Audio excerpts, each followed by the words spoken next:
Welcome to Conversations Live.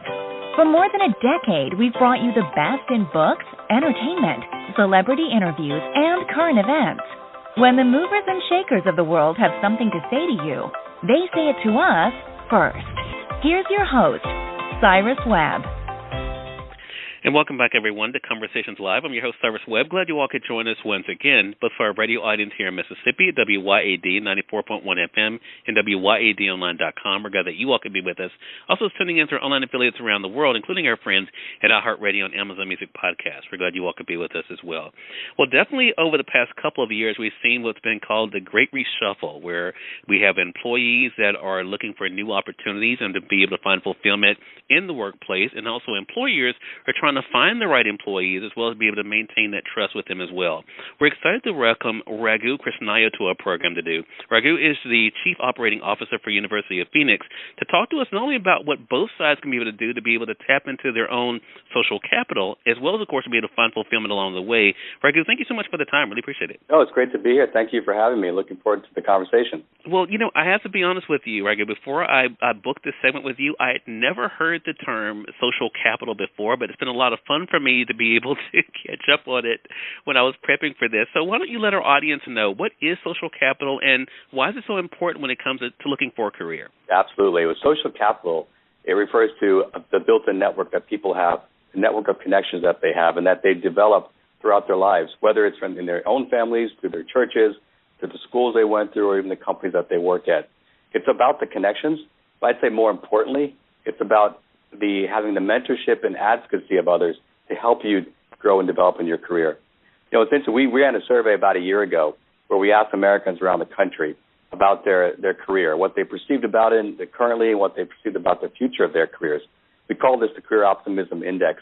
And we found something very interesting. Even in the middle of the pandemic, we found that about 80% of Americans are hopeful about the future of their careers. But unfortunately, 40% don't know how to go and move forward.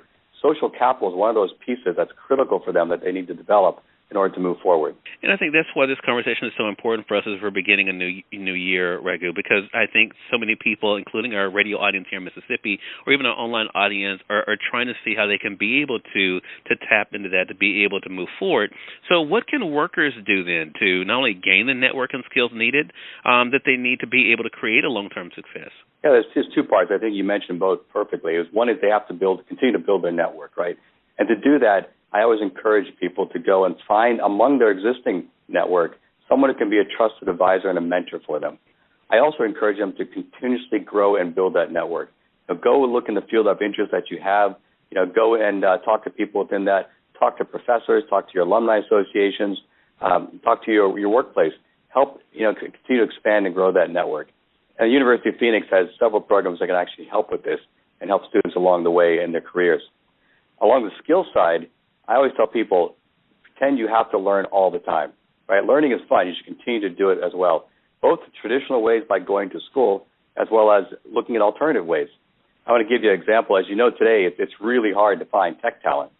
And one of the things that we've worked with companies on is developing an apprenticeship program where we give the individuals a very short 8 weeks of training. And while they're on the job, they're continuing to get training. They're learning both job skills, but they're also getting additional formal training as well, and they're getting a mentorship to help them grow and continue. So it's a great program for individuals to grow and develop in the technology area. Love that, Raghu. Thank you so much for sharing that. So we've been talking about those who may be looking for new job opportunities or job fulfillment. Let's talk about the employers, because, of course, we've seen a lot of them be able to lose employees, looking for ways to be able to gain the trust of employees. How can employers win back workers today? And so our Career Optimism Index also showed that 80% of workers are always looking for ways to expand their skill sets. And there's another survey I read not too long ago that said 9 in 10 workers who say they have a mentor say they're happy in their jobs. So these are two great ways for employers to look at to both attract new employees and also retain the ones they have. They can develop internally developed programs to help continuously allow the employees to build their skills they need, and also provide them, help them, give them mentors along the way. University of Phoenix, we've developed and worked with employers to create these type of solutions for them that are tailored for them specifically. We have a whole group of people in our workforce solutions area that helps them do this. One of the things that we've built is a partnership with a group called American Corporate Partners. And what they do is they match veterans up with professional mentors in corporations. It's a great way for individuals to get that mentorship and also to continue to advance in their careers. Love that. Some great tips for both those looking for new job opportunities as well as those who are trying to offer those opportunities. Again, everyone, Raghu Krishnaiah has been our guest.